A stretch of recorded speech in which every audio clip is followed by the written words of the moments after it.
વિદ્યાર્થી મિત્રો, હું સંગીતા માછી, ધોરણ 10 સામાજિક વિજ્ઞાન, ચેપ્ટર નંબર 15 આર્થિક વિકાસ. આપણે આગળના વિડીયોમાં આર્થિક વિકાસ વિશે ચર્ચા કરી હતી કે આર્થિક વિકાસ એટલે કે આપણે દેશની આવકમાં અને લોકોના જીવન ધોરણમાં જો સુધારો થાય તો આપણે તેને આર્થિક વિકાસ કહીએ છીએ. માથાદીઠ આવક વિશે ચર્ચા કરી હતી. આર્થિક વૃદ્ધિ અને આર્થિક વિકાસ વિશે ચર્ચા કરી હતી. વિકાસશીલ અર્થતંત્રના લક્ષણો જોયા હતા, એટલે કે નીચી માથાદીઠ આવક, વસ્તી વૃદ્ધિ, કૃષિ ક્ષેત્ર પર અવલંબન, આવકની વહેંચણીની અસમાનતા, બેરોજગારી, ગરીબી, દ્વિમુખી શાસન તંત્ર, પાયાની અપર્યાપ્ત સેવાઓ અને આંતરરાષ્ટ્રીય વ્યાપારનું સ્વરૂપ. ત્યાં સુધી આપણે ચર્ચા કરી હતી. આજે આપણે આગળ ચર્ચા કરીશું કે પ્રવૃત્તિના પ્રકાર. તો કે પ્રવૃત્તિના 2 પ્રકાર છે. તમને આ ક્વેશ્ચન 2 માર્ક્સમાં પૂછાઈ શકે છે કે પ્રવૃત્તિના 2 પ્રકાર, કે આર્થિક પ્રવૃત્તિ અને બિન આર્થિક પ્રવૃત્તિ. તો કે આર્થિક પ્રવૃત્તિ એટલે શું? તો કે જે આપણે રોજિંદા જીવનમાં જે પણ કાર્ય કરતા હોઈએ છીએ એના 2 પ્રકાર આપણે પાડ્યા છે. એમાં આર્થિક પ્રવૃત્તિ, તો કે આર્થિક પ્રવૃત્તિ એટલે કે જે પ્રવૃત્તિનો હેતુ, જે પ્રવૃત્તિનો આશય, જે પ્રવૃત્તિનો મતલબ આવક મેળવવાનો અથવા તો ખર્ચ કરવાનો હેતુ હોય. કે આપણે જે પણ પ્રવૃત્તિ કરીએ છીએ તેનો આશય શું છે, તેનો મતલબ શું છે? તો કે પૈસા મેળવવાનો કાં તો પૈસા ખર્ચ કરવાનો. તો તેને આપણે શું કહીએ છીએ? આર્થિક પ્રવૃત્તિ કહીએ છીએ. જેમ કે આપણે મોબાઈલનું રિચાર્જ કરાવીએ છીએ. શેની માટે? આપણને નેટ મળે એ માટે. આપણે લાઇટ બિલ ભરીએ છીએ. કેમ? તો કે આપણને સામે લાઇટ મળે છે. ગાડીમાં આપણે પેટ્રોલ પુરાવીએ છીએ, કે ડૉક્ટર પાસે આપણે તપાસ કરાવીએ છીએ, એટલે કે આપણો રોગ તપાસ કરાવીએ છીએ. તો કે આ બધાની અંદર આપણો હેતુ છે, આપણો મતલબ છે, માટે આપણે તેની અંદર ખર્ચ કરીએ છીએ. તો આપણે તેને આર્થિક પ્રવૃત્તિ કહી શકશું. દાખલા તરીકે આપણે લખી શકીએ ખેડૂત, કારીગર, વેપારી, શિક્ષક, ડૉક્ટર, વકીલ, ઇજનેર વગેરેની પ્રવૃત્તિ આર્થિક પ્રવૃત્તિ કહેવાય છે. કેમ? તેઓની આવક મેળવવાની અથવા તો ખર્ચ કરીને જુદી જુદી વસ્તુઓ અને સેવાઓ મેળવે છે. એટલે કે આપણે જે પણ પૈસા ખર્ચીએ છીએ, આપણે જે પણ વસ્તુ કે જે પણ પ્રવૃત્તિ કરીએ છીએ એની સામે આપણને સેવા મળતી હોય છે, જુદી જુદી વસ્તુઓ મળતી હોય છે.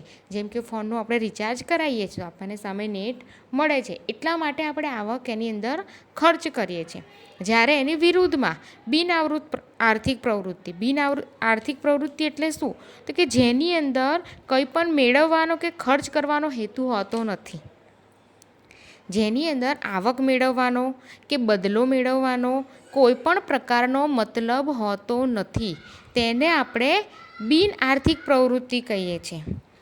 જો દાખલા તરીકે આપણે જોઈ શકીએ છીએ કે નર્સ, હોસ્પિટલની અંદર નર્સ એ મરીઝોની સેવા કરે છે. કેમ? તો તેમને ત્યાં પગાર મળે છે, તેમને ત્યાં આવક મળી રહે છે, માટે તે આર્થિક પ્રવૃત્તિ થઈ. પરંતુ એની જગ્યાએ આપણે જોઈએ તો એ જ નર્સ એના ઘરે એનો છોકરો બીમાર છે અને બીમાર છોકરાની સેવા કરે છે. તો આપણે તેને બિન આર્થિક પ્રવૃત્તિ કહી શકીએ છીએ. શિક્ષક સ્કૂલમાં ભણાવે છે, સ્કૂલમાં એ વિદ્યાર્થીઓને ભણાવે છે, તો એ તેની આર્થિક પ્રવૃત્તિ થઈ. પરંતુ તે જ શિક્ષક ઘરે જઈને તેના બાળકોને ભણાવે છે, તો એની સામે એનો કોઈ પણ પ્રકારની આવક મળતી નથી. તે બિન આર્થિક પ્રવૃત્તિ ગણવામાં આવે છે. માતા છે, એ પોતાના બાળકનો ઉછેર કરે છે, એ પણ બિન આર્થિક છે. ડૉક્ટર છે, એ કોઈ પણ એવા ગરીબ મરીઝ હોય છે કે જેમની દર્દીઓની સેવા કરે છે, એ પણ બિન આર્થિક છે. કેટલાક વ્યક્તિઓ હોય છે કે જે સમાજ સેવાના કાર્યો કરે છે, તે પણ બિન આર્થિક પ્રવૃત્તિ છે, કે જેની અંદર આપણને બદલાની અપેક્ષા હોતી નથી. એ પ્રવૃત્તિઓને આપણે બિન આર્થિક પ્રવૃત્તિઓ કહેવામાં આવે છે. ટૂંકમાં આર્થિક પ્રવૃત્તિ એટલે કે એની સામે આપણે કોઈ મતલબ હોય, કોઈ સ્વાર્થ હોય, કોઈ હેતુ હોય આવક મેળવવાનો અથવા તેને ખર્ચ કરવાનો. જ્યારે બિન આર્થિકની અંદર આવક મેળવવાનો કે બદલો મેળવવાની કોઈ પણ પ્રકારની અપેક્ષા હોતી નથી. આગળનો પ્રશ્ન, તો કે આ ભારતીય અર્થકારણના માળખાનો પરિચય આપો. તો કે આ અર્થતંત્ર છે એની જે આર્થિક પ્રવૃત્તિઓ છે, વ્યવસાયો છે, એને મુખ્ય 3 ભાગમાં વહેંચવામાં આવ્યા છે. આ આર્થિક પ્રવૃત્તિઓને વિભાગોને આપણે વ્યવસાયિક માળખા તરીકે પણ ઓળખી શકીએ છીએ. તો કે આપણે એની અંદર જોવાનું છે કે પ્રાથમિક ક્ષેત્ર એટલે શું? તો જે પણ આપણને આવક મળતી હોય એ બધી જ કુદરતી સંસાધનોનો ઉપયોગ કરીને મળતી હોય, જેને આપણે કાચી વસ્તુ કહીએ છીએ. જેમ કે આપણે લાકડા કાપીને લાવીએ છીએ, ખેતી કરીએ છીએ, એ પણ ડાયરેક્ટ કુદરતી જ કહેવાય છે. પશુપાલન છે, મરઘા અને બતકો જેને આપણે સાચવીએ છીએ, જંગલો છે, કાચી ધાતુઓનું ખોદકામ કરીએ છીએ. આ બધી પ્રવૃત્તિઓ પ્રાથમિક ક્ષેત્રની પ્રવૃત્તિઓ કહેવામાં આવે છે, જેની અંદર આ પ્રાથમિક પ્રવૃત્તિ સૌથી વધારે આપણને વિકાસશીલ દેશોમાં જોવા મળે છે. આપણો ભારત દેશ પણ વિકાસશીલ જ છે, તો આપણને વિકાસશીલ દેશોની અંદર આ પ્રાથમિક પ્રવૃત્તિ સૌથી વધારે જોવા મળે છે, જેની અંદર દેશનો આર્થિક વિકાસ થાય છે. તેમ માધ્યમિક અને સેવા ક્ષેત્રોની સાપેક્ષતામાં પ્રાથમિક ક્ષેત્રનું પ્રમાણ ઘટતું જાય છે.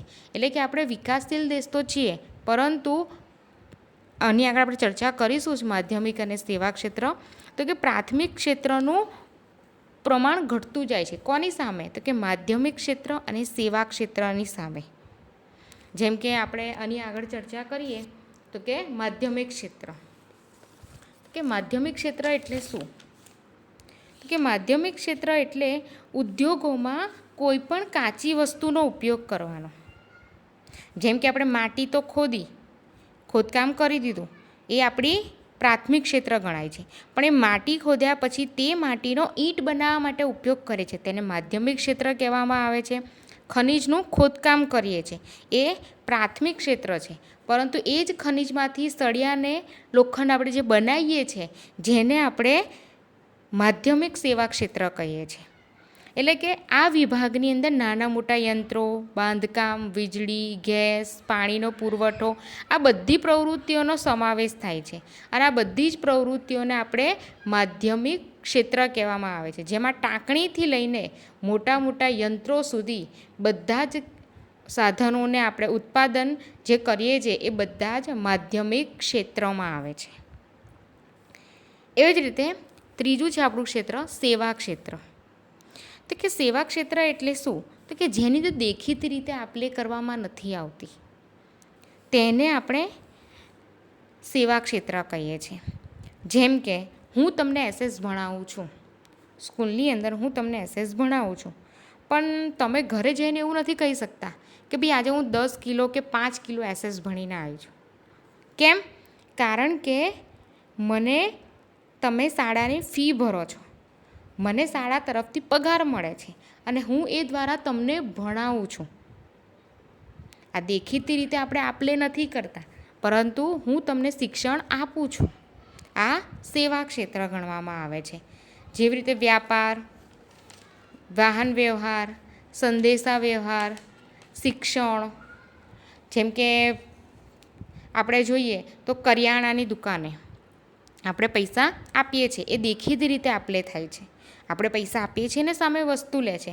મનોરંજનમાં આપણે જોઈએ, ચલો મૂવી જોવા માટે આપણે ગયેલા કે પિક્ચર જોવા માટે ગયા, ટિકિટ લીધી, ટિકિટના પૈસા આપ્યા, 2.5 કલાક સુધી મૂવી જોઈએ છે આપણે. પણ 2.5 કલાક પછી પિક્ચર જોયા પછી આપણે ઘરે જતી વખતે એવું કે હું આ થિયેટર મારા ઘરે લઈ જાઉં, કે ભાઈ આ મૂવીની અંદર જે હીરો છે હું મારા ઘરે લઈ જાઉં, કે આની અંદર જે બંગલો બતાવ્યો છે મારા ઘરે લઈ જાઉં. કારણ કે એ દેખીતી રીતે નથી, તમે ટિકિટ ખર્ચી છે અને એ પ્રમાણે તમે પિક્ચર જોવો છો. જેવી રીતે આપણે બસ, પ્લેન, ટ્રેન, આ બધામાં બેસવા માટે આપણે ટિકિટના પૈસા આપીએ છીએ, પરંતુ કંઈ બસના ટાયર ઘરે નથી લઈ જતા. તો એ સેવા ક્ષેત્રમાં ગણવામાં આવે છે, જે દેખીતી રીતે આપણને જોવા મળતું નથી, છતાંય તેની આપલે કરવામાં આવે છે. જેમ કે વ્યાપાર, વાહન વ્યવહાર, સંદેશા વ્યવહાર, શિક્ષણ, આરોગ્ય, બેન્કિંગ, વીમો, મનોરંજન, આ બધી પ્રવૃત્તિઓ સેવા ક્ષેત્રની અંદર આવે છે. હવે ભારતની અંદર પ્રાથમિક ક્ષેત્રનું સૌથી વધારે મહત્ત્વ છે. આપણે આગળ લક્ષણોમાં જોયું કે આપણો દેશ એ ખેતી પ્રધાન છે. આજે પણ એ ખેતી પ્રધાન છે, જેમાંથી 60% લોકો ખેતી કરે છે. પરંતુ અત્યારે માધ્યમિક ક્ષેત્ર અને સેવા ક્ષેત્રનું મહત્ત્વ એટલું બધું વધતું જાય છે કે જેના કારણે પ્રાથમિક ક્ષેત્રનું મહત્ત્વ ઘટતું જાય છે. ક્લિયર? આગળ ઉત્પાદનના સાધનો ક્યાં છે એટલે કયા છે તે જણાવી દરેક સાધનની સમજૂતી આપો. આ તમને 2 માર્ક્સમાં કે 3 માર્ક્સમાં પ્રશ્ન પૂછાઈ શકે છે. તો કે ઉત્પાદનના સાધનો કેટલા? તો કે 4 સાધનો છે. કયા કયા ચીજ વસ્તુઓના ઉત્પાદનમાં કયા કયા સાધનોની જરૂર પડે છે એવો પણ પ્રશ્ન તમને પૂછાઈ શકે. તો કે કુલ 4 સાધનો છે. એમાં સૌથી પહેલું છે જમીન. તો કે આપણે કોઈ ધંધો કરવો છે, કોઈ મિલ બનાવવી છે, કોઈ ફેક્ટરી બનાવવી છે, કોઈ ઓફિસ બનાવવી છે, કોઈ દવાખાનું બનાવવું છે, કોઈ ઘર બનાવવું છે, તો સૌથી પહેલાં શેની જરૂર પડશે? તો કે જમીનની જરૂર પડશે. એટલે સામાન્ય અર્થમાં જોઈએ આપણે તો આપણે આની આગળ જમીનની વ્યાખ્યા જોઈ ગયા હતા કે પૃથ્વી સપાટીના જે ઉપરનું પડ છે જેને આપણે જમીન કહીએ છીએ. અને અર્થશાસ્ત્રની પરિભાષામાં આપણે જોઈએ તો જમીન એટલે તમામ પ્રકારની કુદરતી સંપત્તિ, એટલે કે પૃથ્વી સપાટી પર આવેલા જંગલો, નદીઓ, પર્વતો, પૃથ્વીની પેટાળની અંદર આવેલા ખનિજો, ધાતુઓ, આ બધાનો સમાવેશ થઈ જાય છે. આપણે સામાન્ય રીતે જમીન એટલે શું કે પૃથ્વીના ઉપરના પડને કહીએ છીએ. પરંતુ અર્થશાસ્ત્રની દ્રષ્ટિએ જોઈએ તો જમીનની ઉપર એ કુદરતી સંપત્તિ છે. જમીનની સપાટી પર આવેલા જંગલો, નદીઓ, પૃથ્વીના પેટાળની અંદર આવેલા ખનિજો, ધાતુઓ, આ બધાનો સમાવેશ જમીનની અંદર થાય છે.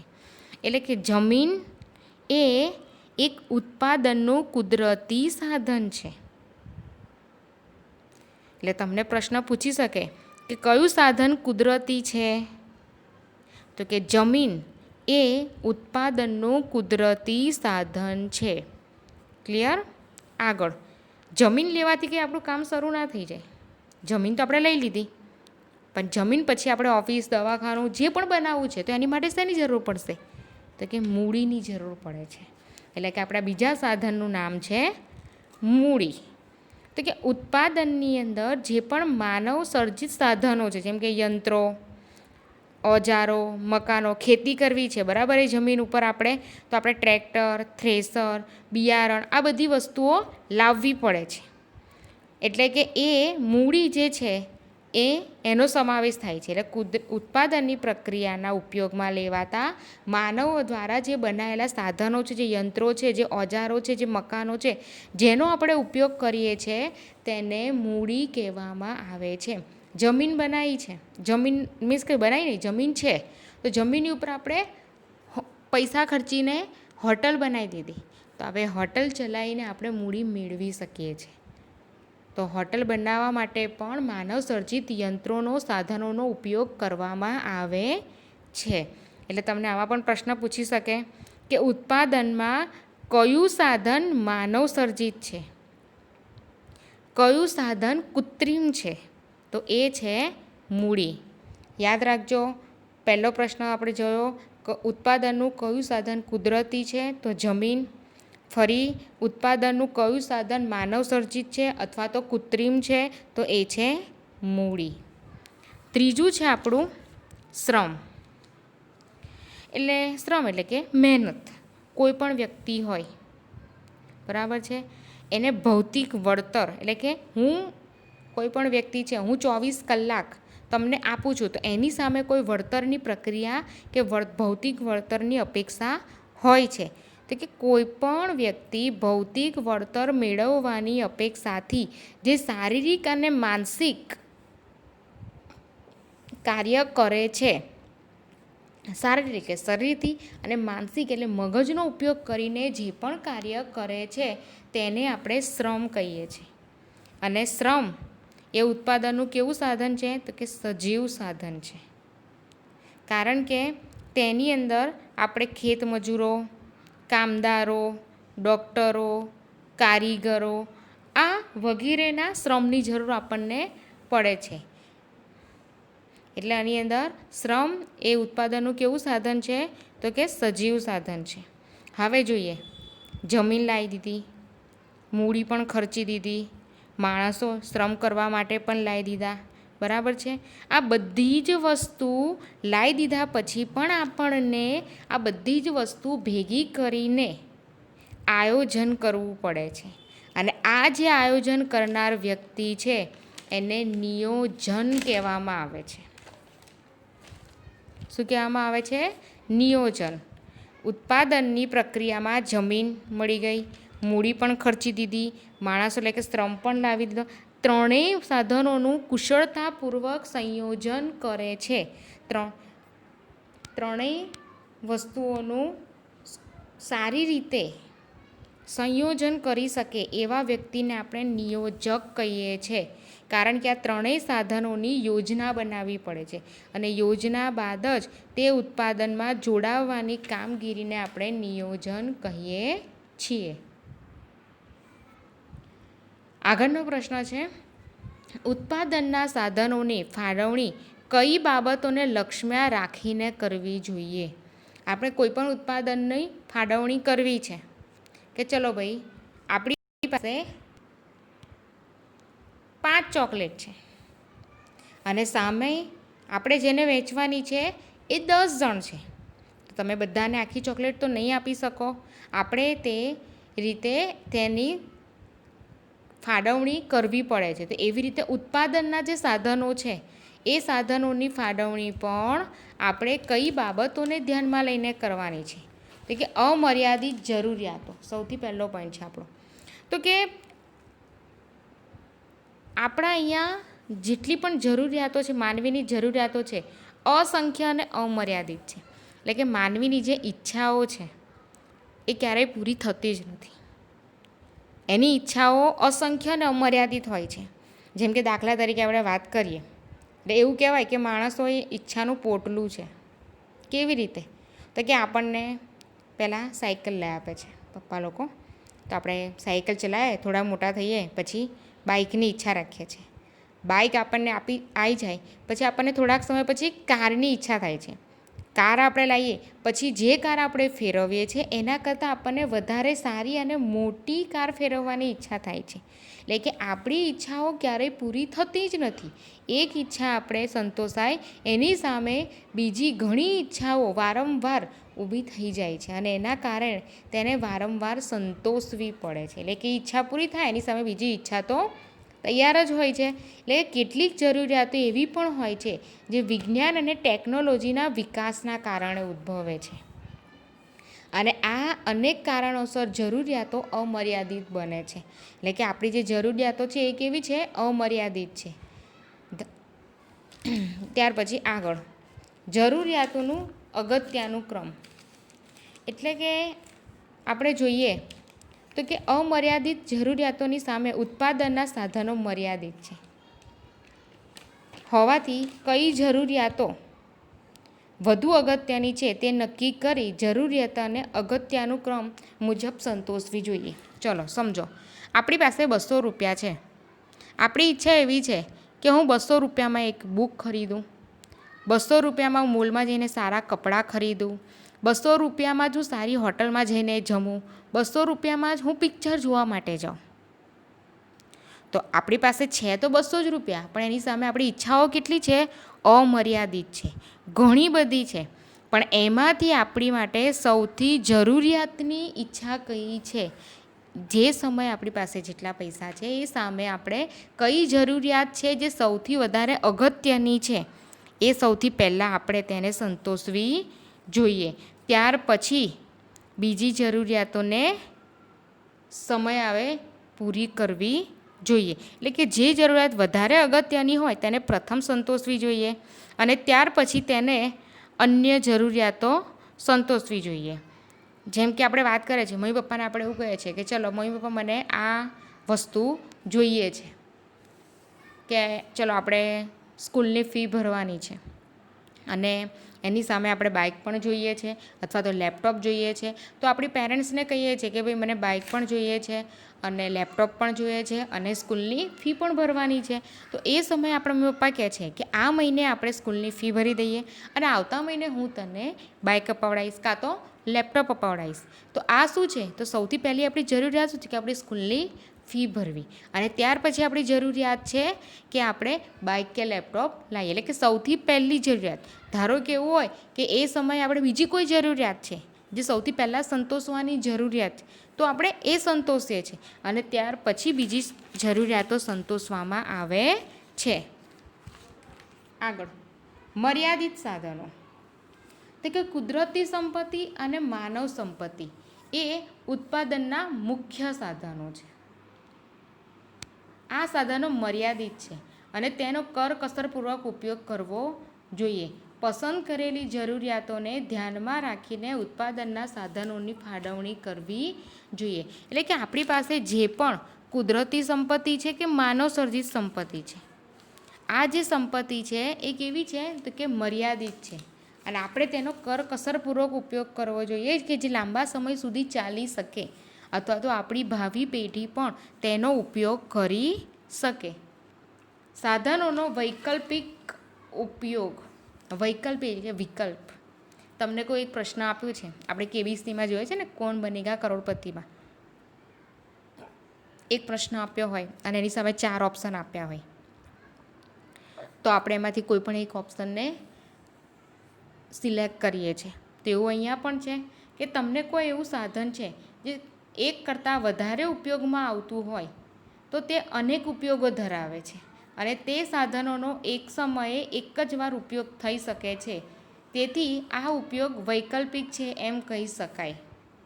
જેમ કે આપણે જોઈએ છીએ તો ખેતીલાયક જમીન. તો ખેતીલાયક જમીનમાં આપણે કપાસનો પાક વાવીએ તો ઘઉં અને શેરડી અથવા અન્ય પાકો લઈ શકતા નથી અથવા જમીનના અન્ય ઉપયોગો જતા કરવા પડે છે. એટલે કે આપણે જોઈએ છે કે એક જ જમીન છે, હવે એક જ જમીનમાં આપણે એવું કહીએ છીએ એક જમીનના ટુકડામાં કે આમાં કપાસ પણ વાવું, આમાં ઘઉં પણ વાવું, આમાં ડાંગર પણ કરું, પણ એવું થતું નથી. તમને એ સમયે કોઈ પણ એક જ પાક લઈ શકો છો. આમ ઉત્પાદનના જે સાધનો છે અને એના અનેક ઉપયોગો છે, પરંતુ તેની સામે વૈકલ્પિક છે કે ભાઈ એ તમે ખેતરમાં આ વર્ષે કપાસ કરો, કપાસ કર્યા પછી તમે એને ઘઉં કરો, ઘઉં કર્યા પછી તમે ડાંગર કરો.